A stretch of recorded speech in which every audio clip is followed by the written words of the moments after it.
Hello, and welcome to the Cleverly Changing podcast. Our podcast is all about learning how to educate your kids. I'm one of the hosts, Elle, and this is episode 33. Are you ready for summer? If hearing the word summer takes you by surprise, don't worry, you're not alone. Springtime was a complete blur as we sheltered in our homes and tried to remain safe. In this episode, we want to talk about what we plan to do with our children over the summer as we continue to cope with quarantine. If you find yourself homeschooling for whatever reason, this is an episode that you'll need to hear. If you're a new listener to our podcast, I'd like to thank you for joining us. I'm an entrepreneur, mom to twin girls, and this podcast is not only for parents who homeschool their children, but it is for all parents who want to supplement their child's education. Our goal is to provide you with encouragement, insight about African history, and support as a parent and home educator. New episodes are uploaded bi-weekly, so please remember to subscribe and share. If you want to keep this podcast going, please consider supporting us by donating via our Patreon page for a low monthly cost. Visit patreon.com/cleverlychanging. That's patreon.com/CLEVERLYCHANGING. Today's African proverb is, where the water is the boss, the land must obey.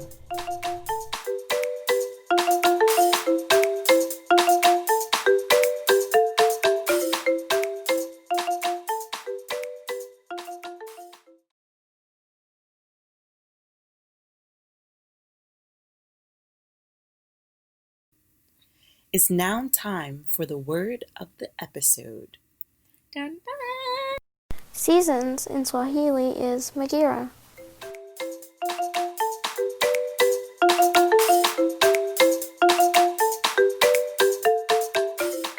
This is Cleverly Cultured Kids! So we are still dealing with the pandemic and we're still at home practicing the stay-at-home orders. So I wanted to talk a little bit about summer and what we're going to do. And I wanted to hear from my daughter. I wanted to hear her perspective about what she's looking forward to and how she's dealing with the whole pandemic. So how's it going? It's been fine. A little bit boring because we do the same stuff every day. But otherwise, it's the same, kind of. Are you looking forward to life after the pandemic when we can have fun again? Yes. What do you think that's going to look like? I don't know. I don't know. What do you really think that we've adopted now that we'll probably have to continue to adopt for a while? Face masks and stuff. What is the other things besides wearing face masks? Social distancing, maybe? I don't know. So But I think quarantine might be over. People might be able to go out, but you're still gonna have to, people that have the virus and haven't recovered are still gonna have to quarantine and stuff. right, and we're still going to stay 6 feet. When you say social distance, you're talking about trying the to 6 feet. Yeah, the 6 feet.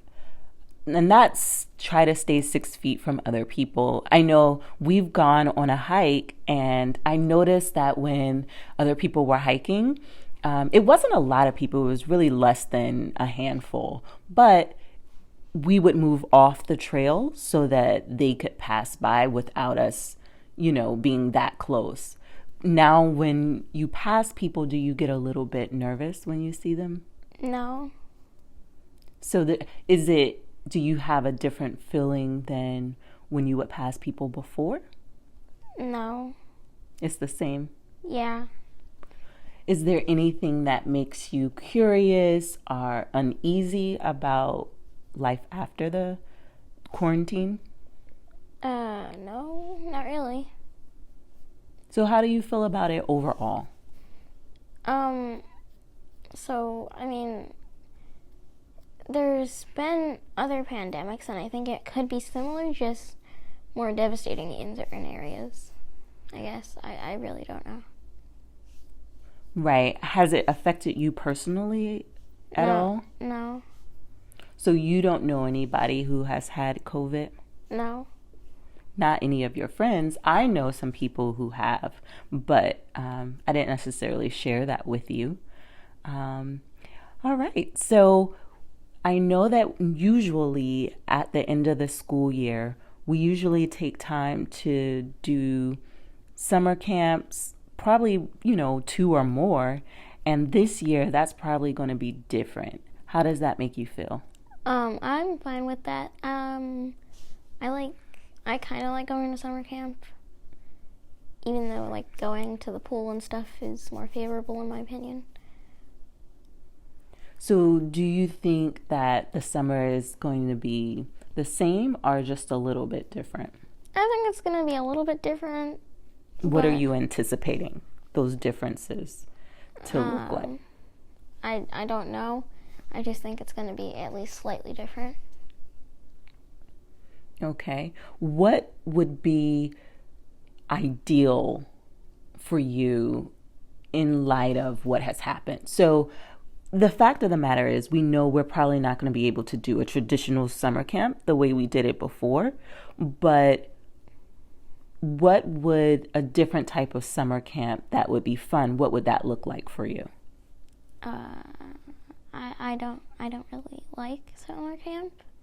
I mean, some are fun, some are boring, but an ideal one would be like maybe a Zoom meet once a week or something, where you just go and you like do art projects and stuff. Oh, I like that. So maybe a virtual camp where at the beginning of the week or one day they give out projects and then you all come together to share what those projects are. Yeah, I guess. That kind of reminds me of the STEM camp that we did last year. We would do projects each week and compete against other classes. And you're saying do something kind of similar to that, but everything would be virtual. Yes. Okay. So I like that idea.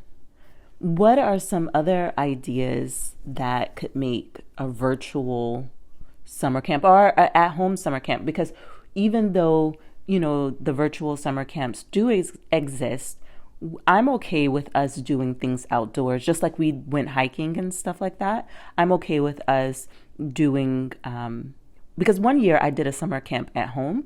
I think we could redo that type of summer camp where we participate in activities and we have a schedule and do just a variety of different things. Is that something you would be open to? I like don't. Tennis, basketball, soccer, maybe doing some rocket launches, other things like that. Okay, that seems interesting, but does it always have to be summer camp? Can't there be like other activities? When you say other activities, can you give me an example? Just like summer stuff that's not summer camp. You're talking about like swimming? Yes. So I'm okay with us swimming. I'm just not sure. I want to hear some more reports about safety being in a pool because I already had my reservations about public pools anyway.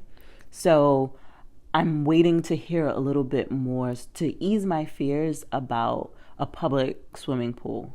If we had a swimming pool at home, I totally would do that. Why not we just buy one of those large inflatable ones? They're not as cool. I don't think they're as enjoyable. I think they're cool as long if you get a tall one. Yeah, I don't really like those, to be honest with you. So okay. All right. So I know you want to go swimming. And I think that maybe if we make a plan to go to the beach or something like that, that could probably be arranged. And I would be comfortable with that. Oh, yay. We can go and do beach stuff. Yeah. It seems like most normal summer activities will get either halted or like slowed down, or there'll just be less people there, which that's fine. I think you're right. Now, I know normally during the summer we do a family trip and a family vacation. And so I'm actually concerned about that because that's something I really look forward to during the summer. Last year we went on a cruise and we went, the adults took a vacation too, but I loved it. I had a great time. I just don't think I don't want to do a cruise. I don't think we'll be able to do a cruise this year. I think some people will. I'm just not comfortable doing a cruise. I think maybe like all the family like going to the beach would be cool. Yeah, I think that's what we should do. And just like hanging out and doing random beach stuff. Yeah, and I would like to do a road trip. Yes. Like, road trips are fun. Yeah, I think we should do a road trip. And so I don't think we have to cancel summer, which is good news. I think we can just do other things that we feel more in control of our environment. I have a question. Yeah. Does it take multiple days to drive to the other side of the, like to California? It does. Like how many days? Well. And how would you stop? Like where would you stop? Would you get a hotel? You could get a hotel. You could do an RV ride. I think it takes like 3 days or longer. So it'll actually take, if we went straight through, 1 day and 18 hours from where we live now, which isn't that bad, but no adult can just stay up for that many hours. No, so we would have to, and then there's so many cool places to see in between. Oh. So if we did it, we would do it over the course of a week. Yeah, that would be cool. And then we would stay there for a few days or maybe a week. We probably aren't going to stay there for a week. A 2-week trip seems cool. It does seem cool. Yeah, okay. But that's something that we should probably start planning and brainstorming. But I think there's a lot that we can still do under the circumstances. We're just probably not going to be in any area with a lot of people. Yeah. So if we went to a beach, we would have to find a private beach. What? Yeah, they exist. Like you can book a reservation for a beach? Well, a lot of times, and we've done this where we stayed at a resort that didn't have a public beach. It was private. So only people that are at that resort would go to that particular beach. What? Wait, what? So Myrtle Beach. There are some places where it's even less. So, the more you pay for your lodging, you can have a really exclusive spot. So I think that's something that we definitely can consider. Well, many people will be at the beaches anyway. Like, would you have to do that? Because to me, it would seem like, people are going to be scared of going outside. Some people will be scared, but it's already warming up. More often than not, they'll be out. We saw a lot of people on the news last weekend who had flocked to Atlantic City and Ocean City.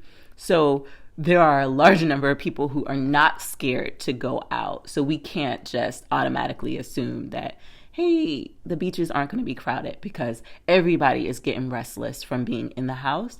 So if we really wanted a private beach, we would have to pay to get a private beach. True. All right. Well, it was great to hear your thoughts about it. Do you have any final words that you want to say about summer camp and just the whole pandemic experience? Stay safe. Wash your hands. Stay 6 feet away from people. Yeah, okay. All right. Well, thank you. And that is all, folks.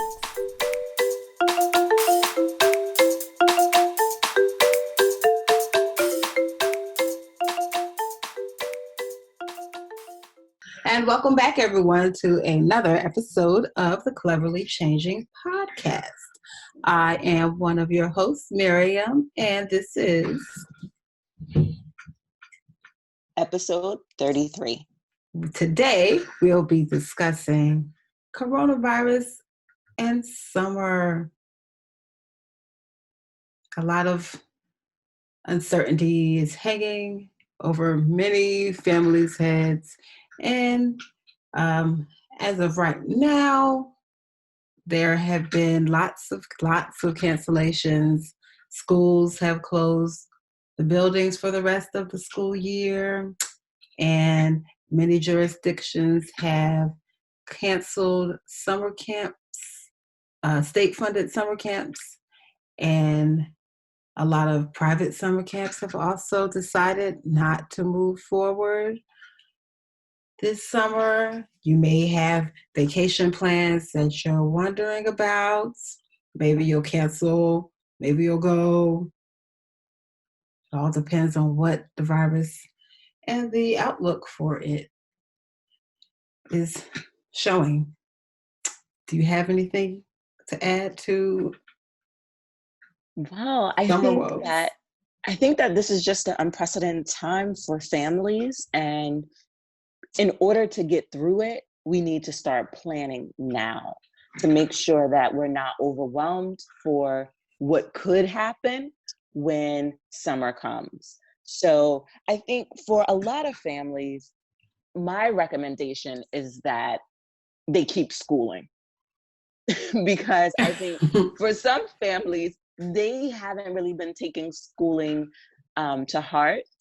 Not everybody. I'm just saying some people, their child still needs to go over those concepts to make sure that they're staying fresh and understanding what's happening. So you can throw in some fun, some movie nights, some, popcorn parties, some ice cream party. Like, you can do fun stuff with your kids, but I think for some children, they're going to need to continue schooling. So that's one option for families. It is. I also think that one thing that could make things a little easier is to try some project-based learning. So to have an overall question or theme and work into that all your other subject matter so that you're hitting on various topics and kind of flying under the radar with the kids, because sometimes, they realize, hey, mommy's trying to teach me something, dad's trying to show me something, and then they push back. But if you take a completely different approach, it can be much more pleasant for everyone. And you might even find the biggest smiles on their faces because they're having a great time and don't realize that this is, a for real learning experience. Yes, I think that's so important to do. And I think that the project idea is incredible because it will give parents some focus. And I think, I've talked about it in the past that when you're winging it, your children know. Yeah. And they often will get anxious, and that's where problems start, when it seems like you're just grabbing stuff out of the air. But if you're taking time to really plan and think about it, to put a whole theme around it, you're more likely than not going to seem much more intentional, and your kids are going to better receive that sort of intentionality. And so for me, I think, just in this podcast and in the conversation, I think we should be encouraging others to start planning as well as starting planning on our own. And last week, I did a vision board with my kids on life after COVID. And so that was with the mindset that, it's something to look forward to. And I think doing some projects like that, like this is what we're going to do, this is what we have to look forward to, is something that we could really embrace, because we don't want our kids to just all of a sudden lose hope and thinking, I'm just stuck at home for the rest of my life. Like, we don't want them to have that sort of mindset. And we shouldn't have that mindset, because there will be life after COVID. Now, life may be different. Oh, it will be. Yeah. And so if you want to start thinking, how can I incorporate these new things that I plan to take to heart? So, like keeping hand sanitizer in the car, making sure that you teach your kids proper hand washing, like all of these things we probably did before, but we need to do them now with more intentionality and really explain to kids why this is so important. And I think it's also changing the way that we do everyday things like grocery shopping. For Right. those who are single parents, they have to keep their kids with them. But for families who don't, it may be a multi-generational family, it may be families with a spouse or a partner and things like that, they are probably less likely to take their kids everywhere they go. Whereas in the past, you just did. Right. Can I just interject here? This is kind of off topic, but not quite. So when you were talking about single parents having to navigate taking their children with them, I saw a post on Facebook a little while back, and the post said something to the effect of, all of you caring folk out there who want to call the police on a child in a vehicle, please don't. Because they may only have one parent available, and that parent went in the store to grab something and didn't want to take them and risk exposing them to things and people. And I thought to myself,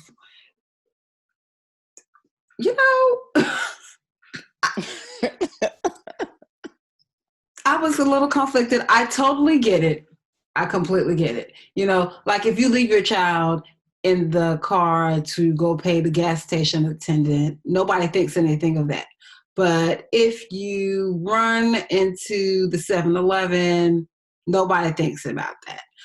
But if you go into Target, Walmart, something like that, if someone sees your child in the car, they're kind of freaking out and may consider calling the police. And now you've got to deal with this officer or social services or something else, depending on how deep and far it goes, And I was thinking, wow, I hadn't really thought of that, but clearly I'm sure this is the plight of many a single parent who's concerned about the safety of their child. And I was thinking, man, this is sad. This is horrible. I get it. Young kids touch everything, lick stuff, and I think it's horrible, but I think that's where you have to be a parent, and you can't leave your kid in the car. Like, I'm not a fan of that. I think there are so many more dangers other than your kid catching corona can happen if you leave them in the car. So I don't condone that.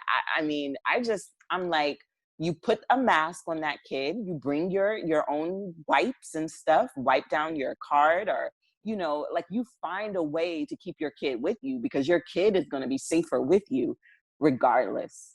So I think that's a ridiculous concept. I'm sorry. Honestly, I didn't think it was that ridiculous. I totally understand the sentiment behind it. I don't think that it's the best option. It's not something I would do.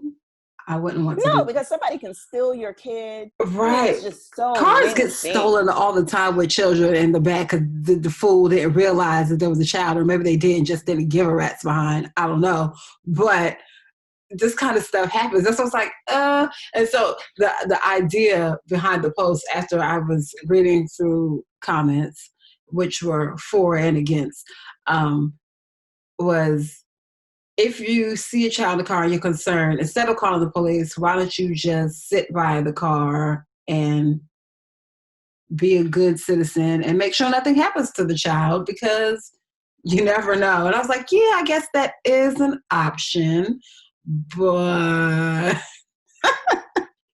so it's taking your child with you. Now, if you can see how my face looks at all of this, I'm not a fan of this at all. I think it's ridiculous. And I mean, okay, so I want people to understand that I grew up in a single parent home. So me providing my criticisms is not from a place of privilege. It's from a place of knowing. And when I grew up, my mom took me everywhere she went. And I know she didn't want to take me everywhere, even doctor's appointments. Mm-hmm. I mean, her life was my life. My life was her life. There was really no separation of the two. And that was the sacrifice she had to make. Mm-hmm. So, I am by no means judging parents because I don't have the authority to do that. But I think that as an adult, we have to be wise. And I don't think that is wise to leave so I think there are multiple things. And I think we're talking about planning for this summer thing, and planning is planning. So, do you have a friend? Is there someone that you trust that, you can say, hey, can I leave my kid while I go to the grocery store or while I run to the doctor or wherever you have to go that's an emergency? I think you need to find provisions before your last resort is the car. Because, I mean, for instance, we have all these friends on Facebook. Can you reach out to at least one person? And here's the thing. Sometimes we don't like to ask for help. Yeah. But when we do, more likely than not, of course, it's not all the time, especially if somebody always does it, but people often understand your position and will say, hey, yeah, I can watch your kid for a little bit.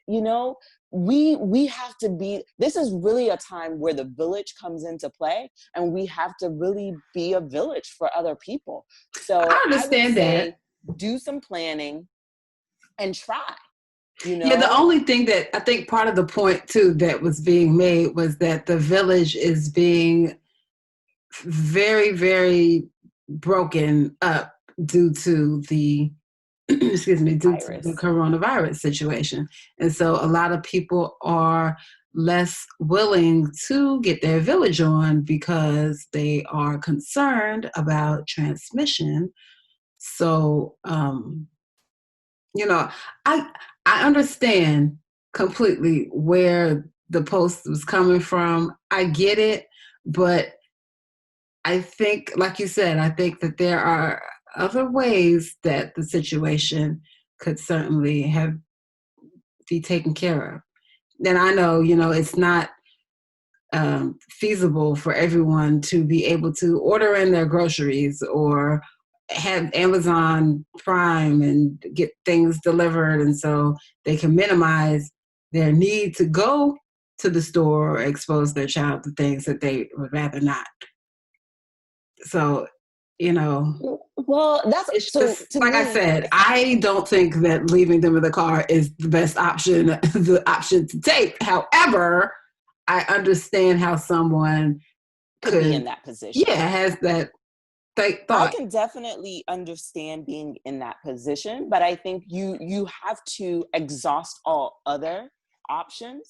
So, okay, you don't want to expose your child. So can you give someone the money to go grocery shopping for you? Like there are just so many. Yeah, I agree. There's other ways to skin a cat, definitely. And I don't want people to think it's okay, just like, oh, well, that's the only thing I could think of. So that's just my position, but we're on a tangent. So. Well, yeah. So coming back to the summer planning, right? Okay. So I want to tell you one of our plans for this summer. So as I was speaking about project-based learning a little bit ago, one of ours is my garden. I love to get in the dirt and plant some seeds and harvest some items and all that good stuff, right? So just this week, actually, even. Part of it was to dig a few rows. So we have a new garden bed. Like I don't have enough already, but whatever. And to fence it in with some deer netting. So we did some perimeter work, right? And we had to measure our rows, and we worked with parallel lines and spacing. So in our garden prep, we are incorporating science and math and even some social studies because I have some pretty nifty seeds. So this year, my garden theme is kind of blackness. So I have a blackly black garden this summer. What does that mean? I'm gonna tell you. So a lot of what we are growing is traditionally African American or rooted in the diaspora. So I have some Haitian tomatoes. I have some African eggplants. I have cowpeas, which are like black eyed peas and things like that. Yeah. I have some black peanuts. What else? You know, peanuts are an African thing, and that will also bring us into some social studies discussing George Washington Carver. Let me say the whole thing so people will know who I'm talking about. And in case you didn't know that he was the man. And what else do we have? We have some callaloo. We have I have so many things.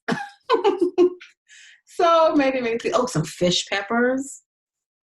And those peppers are so pretty. Look, I started growing some already. The leaves are not straight green. They're green and they have these white swashes on them. Almost looks like ivy or golden pothos or something like that. They're really pretty. Oh. So I've got all these, interesting items. I got some okra, some Native American okra. I got some African okra. We're doing a lot. So the social studies is coming into play there. We have math in play here. We have science in play here because we're watching the seeds grow. We're doing what we need to do to get them to germinate. We have our little makeshift greenhouse, which is nothing but a plastic tote. But we put the seeds in little cups and stick it in a tote and cover it up and put it in the window so it can get some extra heat and it gets those seeds growing pretty quickly. So that's one of our ongoing projects. So That's awesome. I mean, there's lots of ways to, make them feel included and that they can enjoy and still be learning things. Yes, I think gardening is probably going to be a lot of people are going to be embracing it as we go into the months ahead, just because I think being home and being so fearful in some cases of going to the grocery store, they're like, well, I need to have something just in case, something that we've grown for times when I can't quite make it out to the market. So I think it is going to be a very popular activity this summer. And, just now I've seen a lot of people on Instagram gardening with their kids. So it's definitely something that I've been embracing with my girls as well. I'm by no means as studious about the planning and all of that as you have been, but it is something that I am seeing the value in and I'm enjoying. So. Okay, well, let me know if I need to swing by with some seeds for you, girl. I got all kinds of things. So we do need some seeds. So this is good. This is Yeah. good. We can make that happen. I'm going to give So, this suggestion to the listeners, though. If you're really concerned about making, I don't want to say making ends meet, but tying up some loose ends when it comes to having to go to the grocery store and things, it's helpful to be specific about the seeds that you're getting. So you can look for seeds that do particularly well in cold temperatures so that you can have things, because, most stuff will do well when it's pretty warm. There are some things that don't do so well when they're warm because they don't like it, like broccoli and greens and stuff like that. But if you pick the right spot, somewhere shady, you might be able to make it work. But yeah, choosing seeds that can work for a variety of weather situations is a good idea. So then, even if this stretches out much longer than anybody wants it to, you'll still be able to have some things growing and planting. And you'd be surprised. I mean, there's some beans, there's greens, lettuces, peas. There's a lot of plants that actually do okay in the cold. Well, plus you also have to think about where you're living. And if a plant has a name that sounds cold, like Alaska or British Columbia, that's what you want. Because it's made for cooler climates. So yes, that's my little garden tangent tip for you there. I was also thinking about summer camps. Did we talk about that already? so we touched on it, and and that is the topic. We introduced that as the topic of the show. And yes, I mean, but I think gardening is one of the things that people can do. And I know a lot of times things are harvested probably before the summer, but there are some things that go into the summer. So in thinking about what you're going to do for summer camp, if gardening is one of those things, you want to look at the atlas and find what things you can grow during the summer. So it's all about planning ahead. And, you can really just kind of map out that and how you're going to incorporate the kids. Of course, it depends by ages, but, giving everybody their own garden bed, if you possibly can, I think that's a great way for kids to really see, hey, I did this. This one was mine, and they're really able to see the fruits of their labor in a real tangible way. And so that's something that we're definitely going to incorporate into our summer. And, I would love for the summer to just open up and we can be on our jolly way, but I doubt it. Right. But that's what I was getting at. So people who typically will put their children into summer activities, summer camps, and they have a thing around here called summer playground, which isn't full on camp, but pretty close. Tennis camps, swimming camps, all these other kinds of camps, STEM camps, things that can be done instead. It may be easier, I'm thinking, for those who are able to stay home. But if you're not able to stay home, then you've got to come up with something else.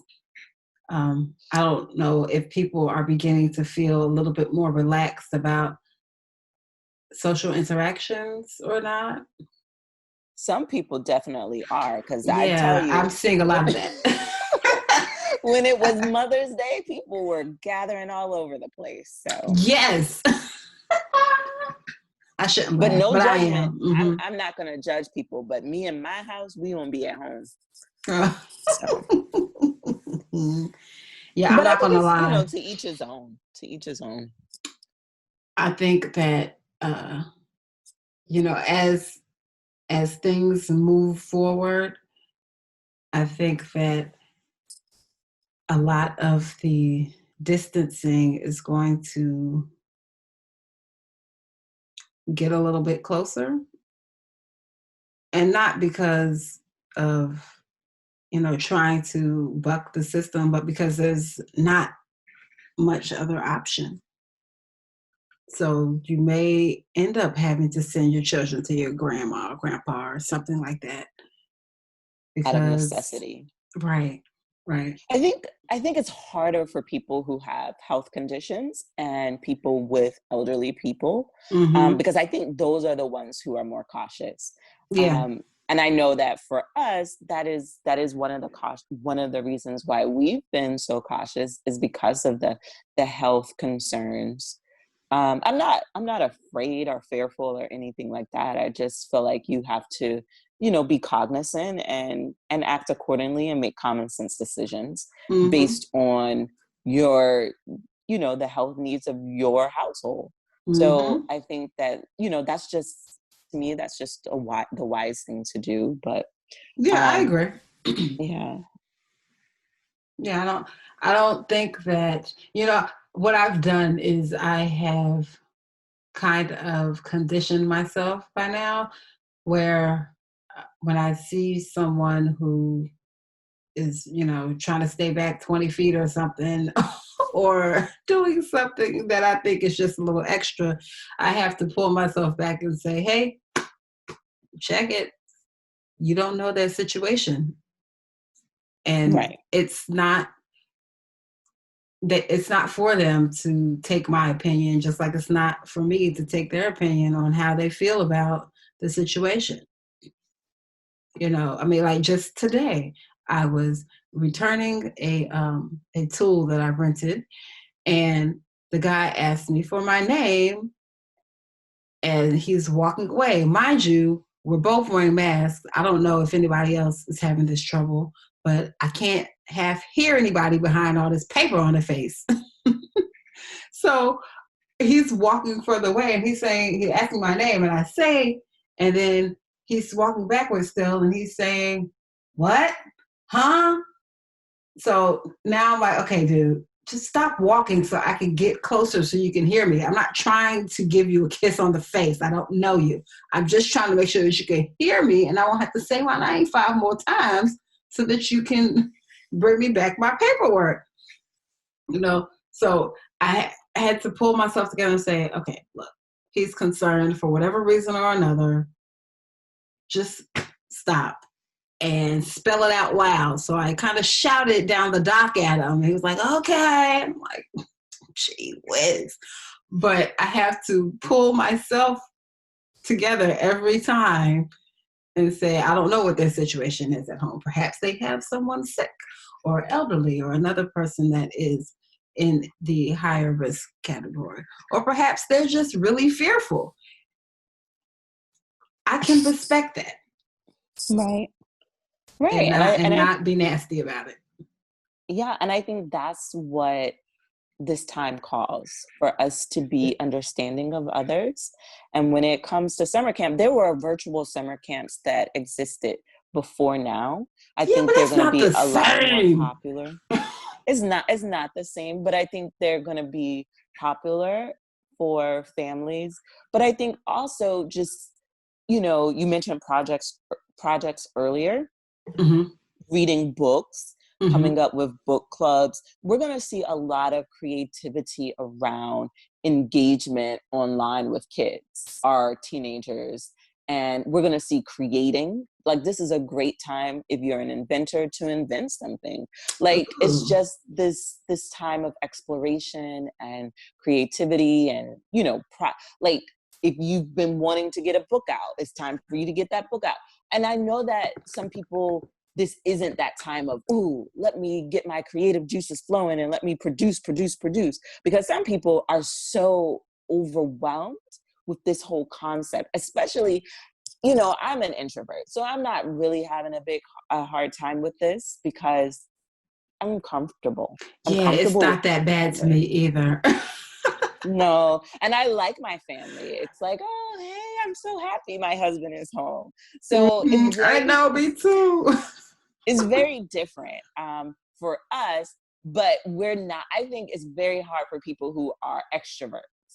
Yeah, who thrive in that, social. in the environment of people. Yeah. And I've had some interactions with some of my friends who, they are wanting to Skype more, they are wanting to, and that becomes overwhelming, especially, at least for me it does. And so it's like, I understand people's need to do this. There's going to be a rise in summits, virtual summits and virtual conferences. I know Right. I've already participated in 2, and it's Mm-hmm. only May. So I think we're just going to see a lot of creativity, and we're seeing those DJ battles. Shoot, there are going to be kids coming up with their own DJ battles. So I think it's like, it's just a new time. Things can blossom out of this. So, just start planning, talk to your kids, see what it is that they want to do. And I think for families with older kids, I think your younger kids, I think that's a bigger challenge where you're going to have to be hands-on. You're going to have to create something. Mm-hmm. And unfortunately, a lot of the playgrounds are closed. So I Yeah. hope that as they open up, people will be spending more time outside and, within the understanding of whatever the mandates of that city and state are, that they're abiding by them. But I think it definitely isn't a time to just stay indoors all the time because you're afraid. But you have to do whatever is acceptable in your area. And so I think this whole summer is going to be harder for the younger kids, but the older kids, yes, you see, DJ Nice, you can do what he's doing. Like, if Mm-hmm. you have a phone, if somebody in your house has a phone, you got the infrastructure. Right. It's just a time to use your creativity. If you're an artist, it's the time to paint or draw. If you're a poet, it's time to write that poetry. But for parents, it's time for you to find out, what is your kid's thing? What drives them? What motivates them? What excites them? And really creating a camp and some activities that center around their talents, skills, and desires. I think you said that pretty well. And with that, I'm going to shift gears. What about the summer vacation, Dub? It's gonna be a staycation. It's gonna be a staycation. At least for, I think, through July, without a doubt. Yes, yeah. I know a lot of places have already canceled their July 4th celebrations. Yes. And I know that I've actually gotten some camps that we've attended in the past. I actually got a questionnaire from one of the camps that was saying, "Do you still want to come?" Oh, well, I mean, look, I don't blame them because, I mean, all this stuff is money. I mean, even though they do care about the children and everything, it's still money driven because we all have to have money to survive in this society, right? So if you want to eat, you got to buy that food somewhere, if you're going to live somewhere, you're probably going to need to pay some kind of overhead cost, utilities, clothes, Right. everything costs a little bit of money. So I completely understand where, they're coming from in terms of, do you still want to come? So for the families who are saddened by the fact that summer camps may close, our hearts go out to you. And I know that I was a avid summer camp parent. I would put my kids into camps because that was really my time to create Mm-hmm. and to work. I would work at summer camps, and I enjoyed that time. And so for me, it's definitely going to be a shift. In the past, like, I've taught at a STEM camp and I enjoyed it. So to not have that outlet is going to be disappointing, but it does tell me that, what else can you do instead? So I think coming up, maybe like if your kid is in theater, you know, doing puppets. Maybe your kid can create a puppet show that airs at a certain time and other kids can tune in. I don't know. Like, you just kind of have to have the wheels turning, and you have to start thinking now, what can happen? I was going to make a suggestion though. for the summer vacation, right? So because of the need for distancing, camping could be an excellent option. That's what I was thinking. You're not spooky about lions and tigers and bears. About being outside. Yeah, mosquitoes and ticks and all those things, They have stuff for that can help keep you safe. But camping could turn out to be, and even if you're not the camping type of person, it might be good just to experience it or try it. Well, not for you perhaps, but for the children at least, to get a chance to experience that, just so they can say, yeah, I've been to camping once, or, I really liked it, or no, that was not quite up my alley. Whatever it is, it can be a very good experience, learning experience, life experience, just to check it out. And you may not, well, not may not, you won't have to go far, because everywhere you go, there is some uncharted land. Exactly. It's a state park with camping and you should be able to, everywhere. Yeah, you should be able to access one without having to, take a whole night's drive, That's 2-3 hours away. Even closer than that. And I agree, but I'm just saying, at most 2 or 3 hours away. But it's probably a whole lot closer than that. Yeah, so and that's I one love option. that you gave that suggestion, because that's what I was thinking about as well. Because I think right now in our state, the state parks are actually still closed because they're not a part of the essential places. They were talking about opening them up soon, though, yeah, I believe. I do think they're going to open them up soon. And I think as if people are responsible, I think they'll allow them to stay open. Right. But sometimes people, if they're trying to throw a party or something, that's not advisable. Right. You give them an inch, they take an L. Exactly. So I think, I would, I'm just thinking about my family and what we can do. That's definitely something that I would consider for us. I'm actually, I'm not so sure about flying, but I definitely do a road trip. Yeah, they're still saying that they don't recommend high-risk folk hop on a flight. Right. So I don't see that in our near future. But we have our mask, and we have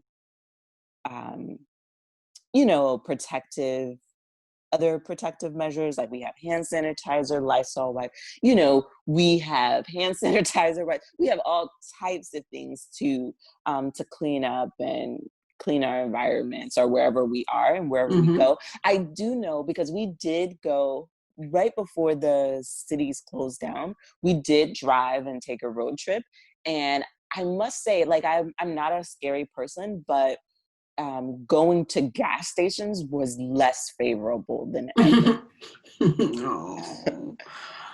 Just because, just driving, some gas stations look very shady. Yeah, girl. It was before people were wearing masks. So we just had all this stuff, like hand sanitizer, like we were wiping everything. And like when we would use the pump, car door handles. Yeah, when we would use the pump, we would get in the car and sanitize. In some cases, we would just go wash our hands afterwards. So we did notice that there was a heightened awareness and sense of cleanliness. I have to step in here real quick and say, my people, hand sanitizer is not a substitute for hand washing. Right. It is a stopgap, which means if you are unable to get to a soap and a water, then you use your hand sanitizer. You do not use the hand sanitizer in place of said soap and said water, because soap and water is going to do a much better job. Let me tell you this quick story. My Manly's father was just telling me the other day about a news story he saw where they were demonstrating the flammability of hand sanitizer. And I was like, why would they need to demonstrate the flammability of hand sanitizer? Well, it seems that several people have gotten burned because they used hand sanitizer prior to turning on their gas stove. Oh. My question is, if they're in the house, if you're at home, you better have some soap and water. That's what I was Why in the entire world are you using the hand sanitizer when you're at home with some soap and some water? Okay. And actually, that's a science experiment that you can do. Like, if you use hand sanitizer and touch bread and leave it in a plastic bag. Yeah, we did that. Wash your hands and touch bread and leave it in a plastic bag. And then just document. Yeah, we didn't do the hand sanitizer, but we did the hand washing bread and the no hand washing bread. Yeah, just do both. But I didn't think about the hand sanitizer. We may have to amend it. I think we might still have germs on your hands. Yes. They're still dirty. Yes. I'm going to go back and we're going to redo it and we're going to do one with hand sanitizer. I like that idea. I hadn't thought about that component, but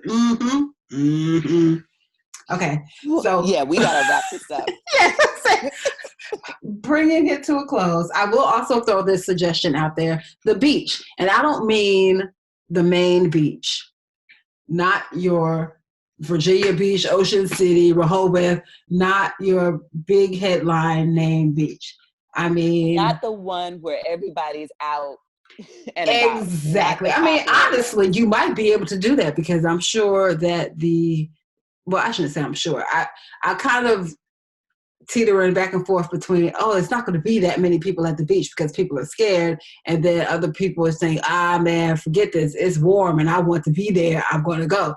So I honestly expect either about the same amount or more so less people at beaches due to the situation at hand.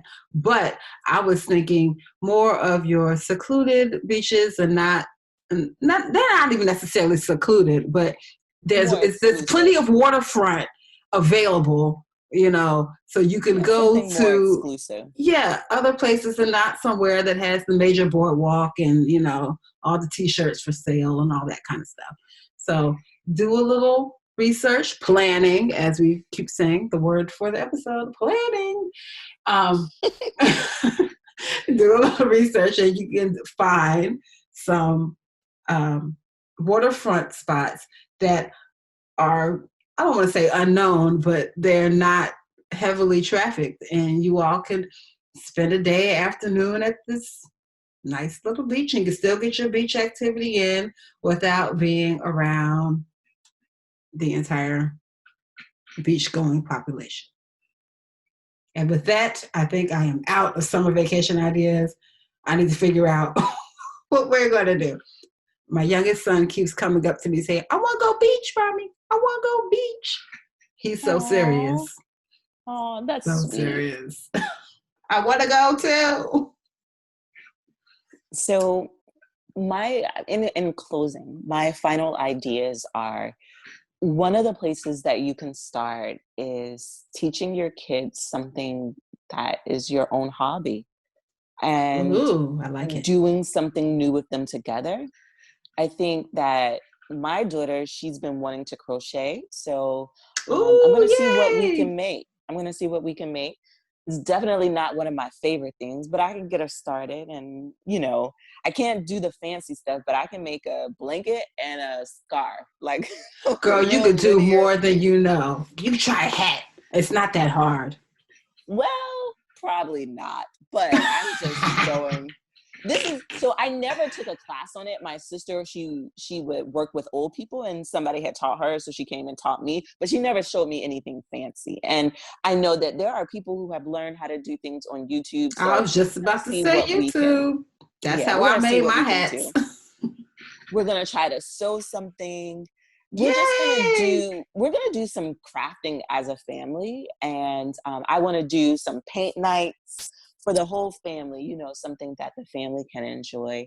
And I'm going to do some, I'm going to let my kids teach me something new, and I'm going to teach them something new. So those are things that are on our list of things to do. And I think that just as families, you can, go on Pinterest and pull up Mm-hmm. ideas, look for staycation ideas, Staycation, that's the word.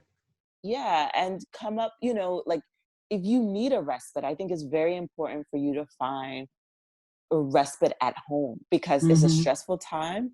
And so, create, doing a little foot spa, doing a little bubble bath, doing your own mani, your own pedi, and doing it for your kids and letting your kids do one for you. I mean, it's not quite the same, but it is some bonding time. So enjoy your family.